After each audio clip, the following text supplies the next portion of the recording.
Édition spéciale, le FIFA Ballon d'Or 2013 et Cristiano Ronaldo, le Portugais, l'attaquant du Real Madrid qui remporte son deuxième Ballon d'Or. Des larmes, une émotion presque incontrôlable. Nous sommes le 13 janvier 2014 et pour une fois, Cristiano Ronaldo, le footballeur à l'image arrogante, au physique de mannequin, laisse transparaître un visage beaucoup plus humain. En remportant son deuxième Ballon d'Or, le Portugais entre définitivement dans la légende du football. Désormais, son nom figure au milieu des plus grands. Johan Cruyff, Michel Platini, Lionel Messi. Une fierté, le rêve de toute une vie. C'est vraiment une émotion. J'ai vu ma mère, elle a commencé à pleurer, j'ai essayé de me contrôler, moi aussi, mais bon.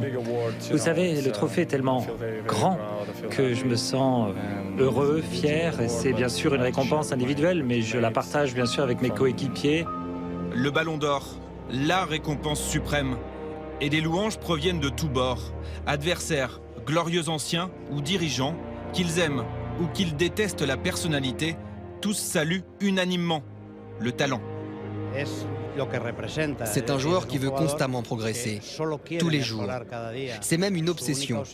Progresser, à chaque entraînement, tout le temps. Ronaldo est le joueur qui, sur les 5 ou 6 dernières saisons, a été constamment au même niveau. S'il a fait 100 matchs, il a marqué 100 buts. Très peu de joueurs qui arrivent à faire ça aujourd'hui. Malgré une Coupe du Monde 2014 gâchée par les blessures, Cristiano Ronaldo atteint son objectif, devenir le meilleur joueur du monde. Une quête permanente depuis 29 ans, une véritable obsession. Le destin hors norme, dont enfant il rêvait, s'est bel et bien concrétisé.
Pour suivre la trace du double Ballon d'Or, il faut se rendre dans l'océan Atlantique, à 2 heures de vol de Lisbonne, dans l'archipel de Madère.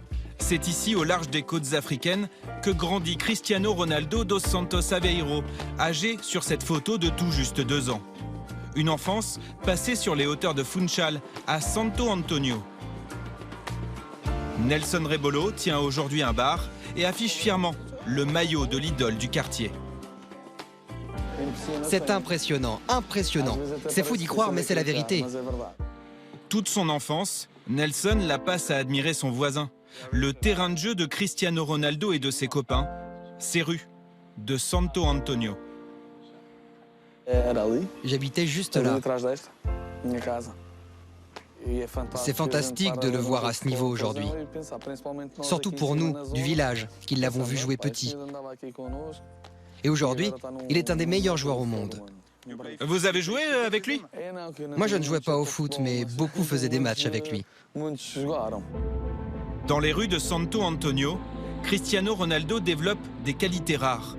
Des qualités qu'il expose dès l'âge de 8 ans sur ce terrain, celui d'Andorinha, le club, dont son père est l'intendant.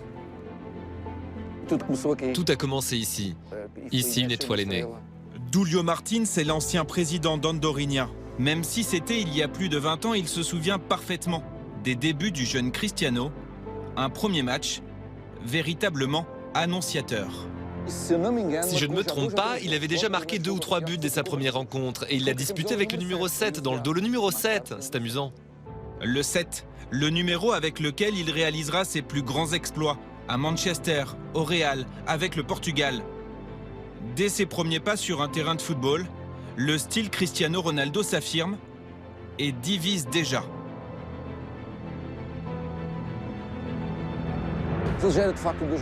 Il récupérait, il feintait, il reprenait la balle, il feintait, il feintait, il feintait. Il commençait à énerver tout le monde, ses coéquipiers mais aussi ses adversaires. À cette époque, il avait 8-9 ans, mais était meilleur que des enfants de 11 ou 12 ans. Et le grand club local, le Nacional, ne tarde pas à remarquer ce talent précoce.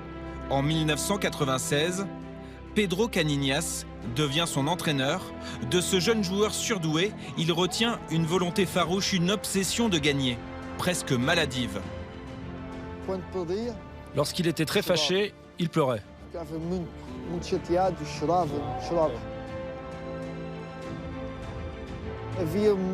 Il y avait des matchs où il jouait et pleurait en même temps. Une fois, nous étions en train de l'applaudir et lui, il était en train de jouer en pleurant. C'était comme quand il avait perdu un match. Il avait 10-11 ans, il pleurait.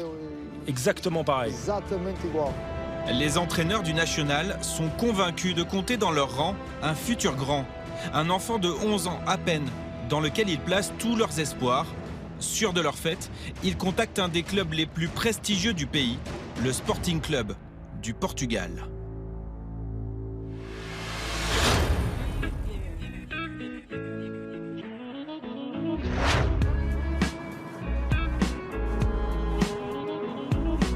Alcochete, à une quarantaine de kilomètres de Lisbonne, au milieu de la campagne portugaise. Voici l'académie du Sporting Club du Portugal. Aurélio Pereira en est la figure historique. Luís Figo, lui aussi lauréat du Ballon d'Or, a passé plusieurs années sous ses ordres.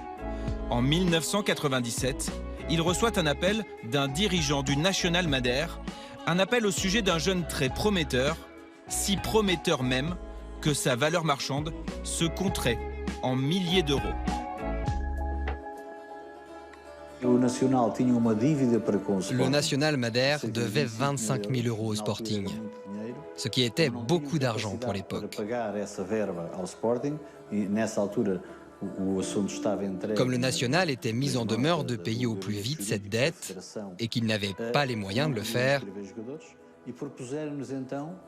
le club nous a proposé de céder les droits sportifs de Cristiano Ronaldo en échange du paiement de cette dette. Lorsque cette proposition m'a été faite, j'ai répondu que je ne pouvais pas accepter, car je ne connaissais rien de ce gamin. Par acquis de conscience, j'ai proposé de le mettre à l'essai pendant une semaine au sein de l'académie. Cette rencontre avec Aurélio Pereira va bouleverser la vie de Cristiano Ronaldo.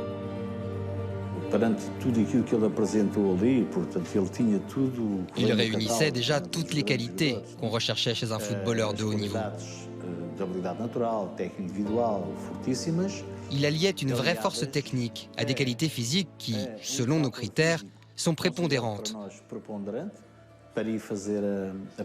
Après avoir vu cela, j'ai proposé que Cristiano Ronaldo intègre l'académie du Sporting Club du Portugal. Le rêve de l'enfant de Madère, un jour devenir le meilleur joueur du monde, prend un peu plus forme. Mais ce rêve a un prix, quitter son île, sa famille, ses amis.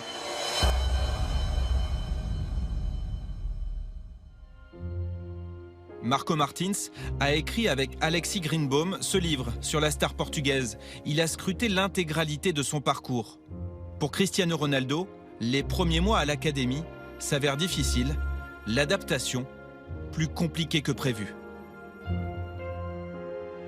C'est vrai que quand il arrive, il est décrié, on le critique beaucoup par rapport à son accent de Madère. C'est des moqueries d'enfant parce que c'est quand il est encore jeune, il a 12 ans, 13, 14 ans, c'est encore des moqueries d'enfant, mais ça reflète un peu l'image qu'ont les personnes de Madère au Portugal. Ils ont un certain accent, du coup les gens se moquent, c'est un peu, j'ai envie de dire, les Belges pour la France.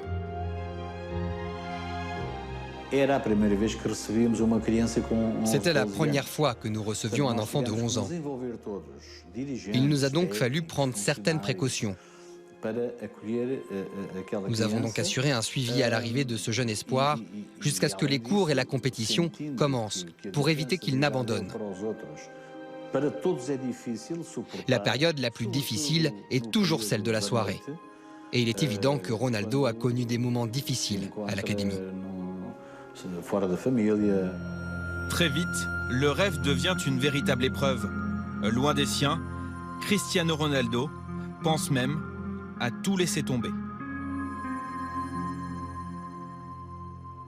Il est même reparti à Madère pendant 2 semaines quand il était jeune. Il voulait rester avec sa mère. Et c'est son parrain, Fernand Souza, qui le convainc à revenir au Sporting en lui disant que s'il veut devenir un grand joueur, il doit souffrir. Finalement, il décide de retourner au Sporting, le même rêve en tête, un jour, devenir le meilleur joueur du monde. Cristiano a réussi à s'adapter. Je sais qu'il a beaucoup pleuré, qu'il a eu des moments difficiles. Et je pense que c'est là qu'il a commencé à se forger du caractère et du coup de l'orgueil. Un déclic. Cristiano Ronaldo franchit toutes les étapes avec une précocité rarement vue. Dès l'âge de 16 ans, l'entraîneur de l'équipe première, le Roumain Laszlo Bologna, l'intègre au groupe professionnel. En septembre 2002, il fait ses débuts en championnat du Portugal.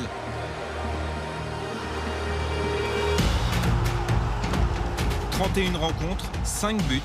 La première saison s'avère très prometteuse. C'est alors qu'un match amical, va faire basculer une seconde fois le destin de Cristiano Ronaldo. «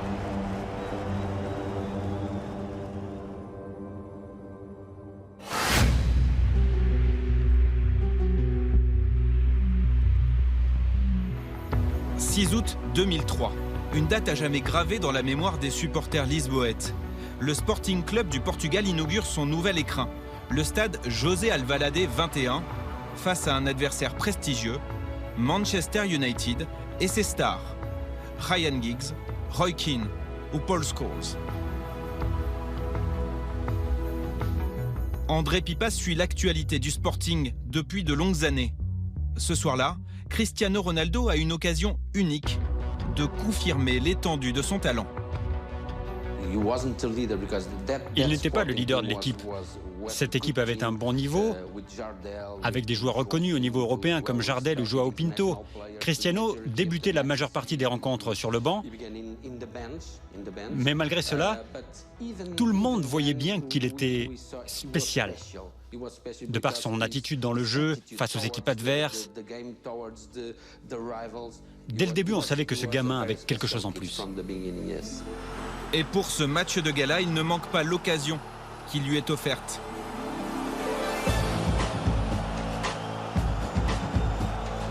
L'ailier du Sporting, âgé de 18 ans, martyrise la défense expérimentée du champion d'Angleterre. Sur cette action, il crée le décalage décisif.